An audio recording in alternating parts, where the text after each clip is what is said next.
ده اشوك بطل فيلمنا النهارده، اما دي فبتكون اميريتا. وفيلمنا بيبدا في مدينه واجي وبيحكمها زعيم عصابه اسمه روي، واللي كان من 20 سنه شغال عند واحد اسمه بريتفراج وخلاه يمسك مجموعه شركاته بدل ابنه ديفراج. وكانوا بيشتغلوا في تصدير الذهب والنفط، لكن حصل لهم ازمه في قريه كارانا وقرروا يتاجروا بشكل قانوني. وروي اختار دوله الهند وكان عايز يبني محطه طاقه كهرومائيه، لكن وزير الخارجيه رفض لانه شايفهم مجموعه عصابات ومجرمين، فبيقرروا يخطفوه علشان يجبروه يوافق. وساعتها بيضربوه بيولعوا في ايديه علشان يسمع كلامهم ويخاف منهم. وفي نهايه الامر بيمضي على الاوراق، وروي بيقف قدام المستثمرين وبيحتفل معاهم بالانتصار اللي حققوه. ولما بيخلص اليوم وبيكون في الطريق بنلاقيه بيكلم واحد في التليفون، لكن للاسف بتيجي عربيه وتخبطه، وساعتها روي بيموت وبيودع الحياه. وفلوس المستثمرين كانت موجوده على السفينه، لكن للاسف بتنفجر. وبعد مرور 3 اسابيع بنلاقي الشرطه بتدور على لص سارق 2 مليار بواسطه ناس من غير ما يظهر في الصوره، وده عن طريق رسائل بيبعتها لهم وبينفذوها بمقابل مادي. وفي النهايه بيحط له الشنط في عربيته وهو بياخدها وبيهرب بيها. والشرطه بتحقق مع الناس وما بتقدرش توصل لاي حاجه. وساعتها القائد بيبلغ المفتش شندي ان في ضابط سري اسمه اشوك هو اللي هيمسك القضيه. ووقتها ديفيد بيقول له انه اشتغل معاه وبيحكي انه ذكي جدا وبيحل اي جريمه بيمسكها. ولما بنروح لاشوك بنلاقيه رايح لوكر وعصابه كبيره وماسك شمسيته علشان يحرر واحد من ايديهم اسمه اليكس. وساعتها بيفضل يضرب فيهم ومحدش منهم بيكون قادر يقف قدامه او يسيطر عليه. وفي نهايه الامر بيتخلص منهم كلهم وبيحرر اليكس وبياخد منه معلومات علشان القضيه اللي ماسكها. وتاني يوم شركاء المجموعه بيعرفوا ان روي مخلف ابن، وكلهم بيكونوا مصدومين وفاكرين ان الاسره بتاعته اتقتلت من 25 سنه، لحد ما بتوصل طياره للمكان وبيكون عليها فشوانك ابن روي وعايز يعرف ازاي ابوه مات ومين اللي غدر بيه. ومن ناحيه تانية دي بتكون اميريتا وبنكتشف انها ضابطه شرطه وموجوده في بيت حصل فيه جريمه قتل وعايزه تحل القضيه في اسرع وقت. لكن بيوصل اشوك للمكان واميريتا بتعرف انه الضابط الجديد اللي هيشتغلوا معاه. واول ما بتقف قدامه اشوك بيفضل يبص لها وبيكون معجب جدا بيها، وبيبدا يحل لغز القضيه وبيعرفهم ازاي القاتل موت المجرمين وخلص عليهم بكل سهوله. وتاني يوم الفريق بيعملوا مقر ليهم وبيتجمعوا مع بعض وبيفتشوا في كل الكاميرات اللي موجوده في اماكن السرقات اللي حصلت، لحد ما بيوصلوا للمجرم وبيعرفوا شكله كويس. وفي نفس الوقت ده بيكون المجرم اللي بيعمل السرقات ومحدش قادر يمسكه. وبعدها بنروح لمستثمرين شركه روي وكلهم بيسالوا عن فلوسهم وازاي هترجع لهم، ومختلفين مين هيكون وريث المجموعه. وساعتها بيوصل فشوانك وبيقول لهم انه عارف مكان الفلوس، وقبل ما يقعد على كرسي ابوه لازم يحقق حلمه اللي مات علشانه. وبعد الاجتماع ديفراج بيعرف اللي حصل وبيخنق ابوه، بيكون متضايق علشان بيمدح فشوانك وبيعرفه ان هو اللي قتل روي وخلص عليه وسرق كل الذهب واحتفظ بيه لنفسه. وفي النهايه بيقرر يسيبه عايش لانه ابوه. وبعدها فشوانك بيكون في جراج العربيات، وللاسف بيحصل هجوم عليه من رجال الديفراج، لكن بيبدا يموتهم وبيخلص عليهم واحد واحد ومحدش بيكون قادر يقف قصاده. ولما بنروح لاشوك وفريقه بيكتشفوا ان السارق موجود في كافيه وعارفين مكانه،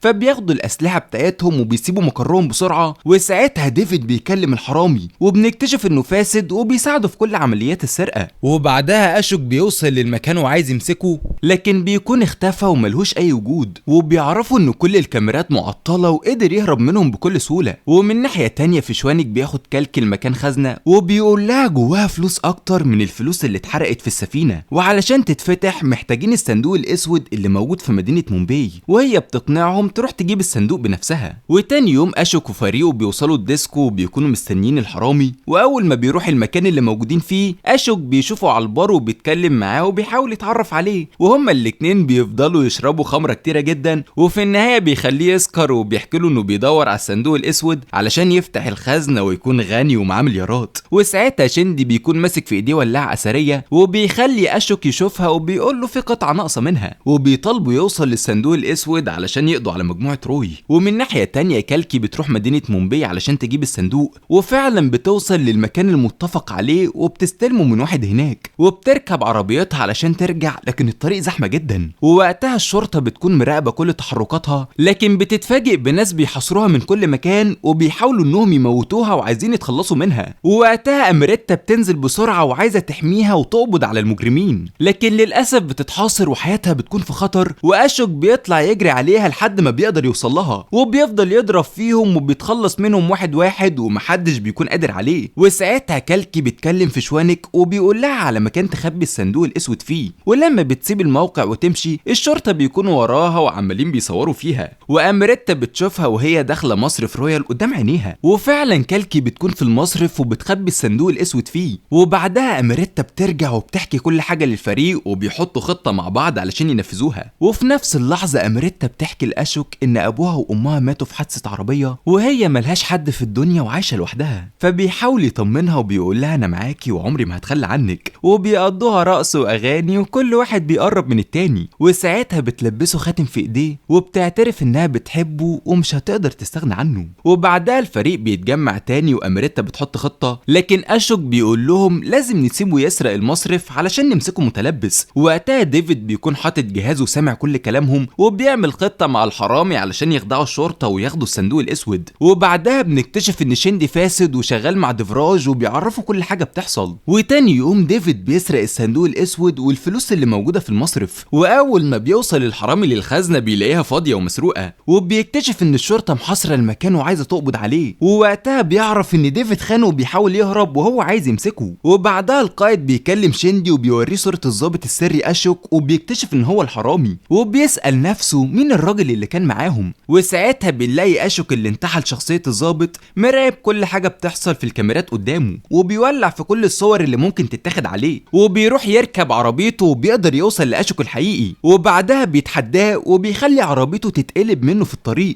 وبيكون مصاب جدا ومش قادر يتحرك أو يقف. ولما بيمسك المسدس وعايز يموته بيلاقي أميريتا بتضربه بالنار في رجله وبتسيطر عليه. وبعدها شيندي بيوصل المكان وبيقول لها ده الضابط السري أشوك، وهي بتتفاجئ جدا وبتبص لحبيبها ومش فاهمة حاجة. وبنكتشف ان هو السارق الحقيقي واللي كان بيخلي الناس يساعدوه في اول الفيلم من غير ما حد يعرفه. وبعدها بياخد ديفيد في العربية بتاعته وبنعرف ان اسمه ساهو وبيهرب من المكان بسرعة. ووقتها الشرطة بتتجمع وبيلاقوا ان ديفيد في الاساس كان بيساعد ساهو وخلاه ينتحل شخصية ضابط وقدر يضحك عليهم كلهم من غير ما حد يكتشف امره. وساعتها أميريتا بتلاقي الخاتم اللي اديته لساهو موجود على الخريطة وبتكون زعلانة جدا. ومن ناحية تانية فشوانك بيعرف ان الصندوق اتسرق وبيقول لهم في جهاز تتبع موجود فيه وبيأمر رجالته يرجعوه في اسرع وقت ممكن. ولما بنروح لساهو بيكون مقضيها رقص واغاني بعد ما خطته نجحت وقدر يهرب بكل سهولة. وساعتها بيكون في شقته مدي الامان وبيلاقي حد بيحاول يموته ويخلص عليه، لكن بيكتشف انها أميريتا وعرفت مكانه عن طريق الخاتم والخريطة وبتهدده بالموت وبتحاول انها تقتله. ووقتها بيقدر يقنعها ان هو بيحبها وبيخليها تغير رأيها، وبيخرجوا في كل مكان وبيفضلوا يرقصوا ويغنوا. وهي في الاساس متفقة مع الضابط أشوك وحاطة خطة معاه علشان يوصلوا للصندوق الاسود. ولما بيكون ساهو وأميريتا مع بعض للاسف بتتضرب بالنار قدام عينيه وهو بيحاول يدافع عنها وبيموت في الناس اللي هاجموهم، لكن بيدوله مخدر وبيقدروا يسيطروا عليه وبيقع على الارض ومش قادر يقف. وساعتها بنلاقي ديفراج هو اللي عمل كده وبيهدده بالموت لو ما نفذش كل الاوامر بتاعته، وبياخد أميريتا معاه علشان يجبره يسرق الفلوس اللي موجودة في الخزنة. وفعلا تاني يوم بياخد رجالة ديفراج وبيراقب المكان وبيحط الخطة معاهم علشان ينفذوا المهمة، وبيروحوا للمبنى وبيكونوا متنكرين في زي عمال صيانة. وفي نفس الوقت الضابط أشوك بيوصل مدينة واجي وبيروح مقر الشرطة وبيعرف ان كاميرات المراقبة مغطية كل مكان في المدينة. وتاني يوم ديفراج بيؤمر رجالته يقتلوا أميريتا ويبعتوها لساهو، ولما بياخدوها المكان مهجور علشان يموتوها ويخلصوا عليها رجالة فشوانك بينقذوها من ايديهم وبيقتلوهم واحد واحد عن طريق القناصة، وهي بتكون مستغربة من كل حاجة بتحصل. وبعدها فشوانك بيكلم ديفراج في التليفون وبيقول له انا وساهو قابلنا بعض واتفقنا عليك، وهو رجع لي الصندوق الاسود اللي معاه مقابل اني انقذ حبيبته من الموت، وهو دلوقتي بيدور عليك علشان ينتقم منك. وساعتها ساهو بينفذ خطته وبيعمل انفجار في المبنى وبيخلي الخزنة اللي فيها الذهب تقع من كل الادوار لحد ما بتوصل للارضي، وبعدها بتتحط في عربيات وبيخرجوا من المكان بكل سهولة.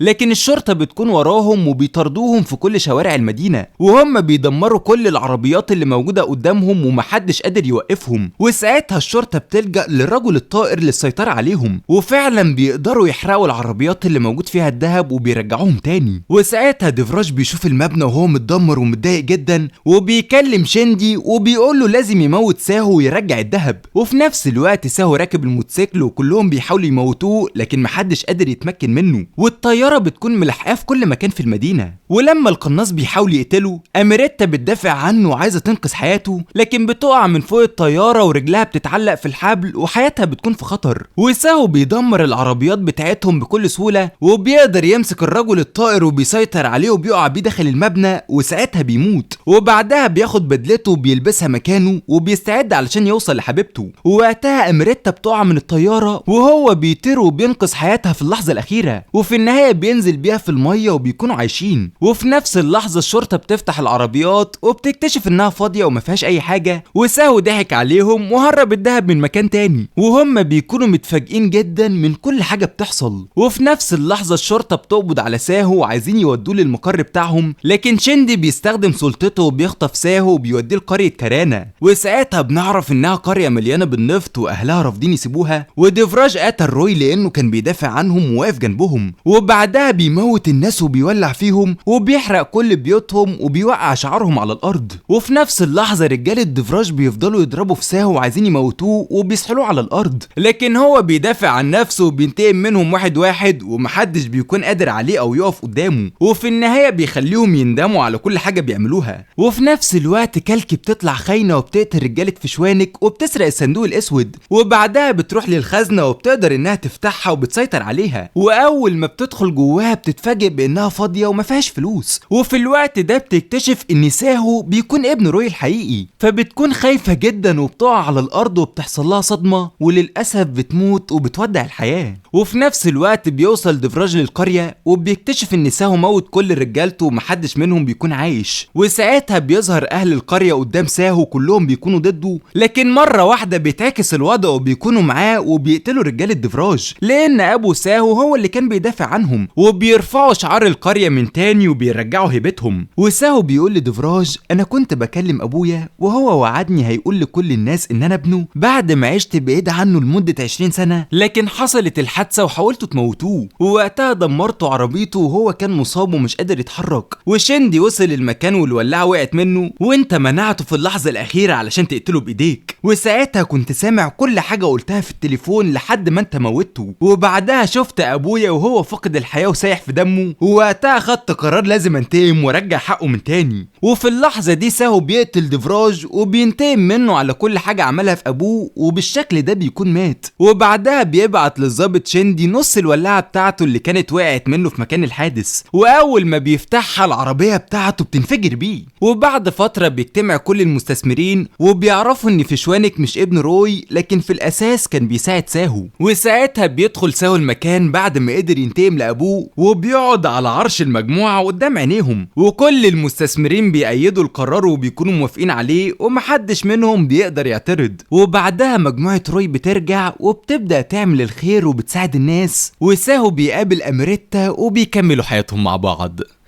ومن هنا بيخلص فيلمنا. لو عجبك الفيديو دوس لايك واعمل اشتراك للقناة وفعل زر الجرس، واستنونا في فيلم جديد.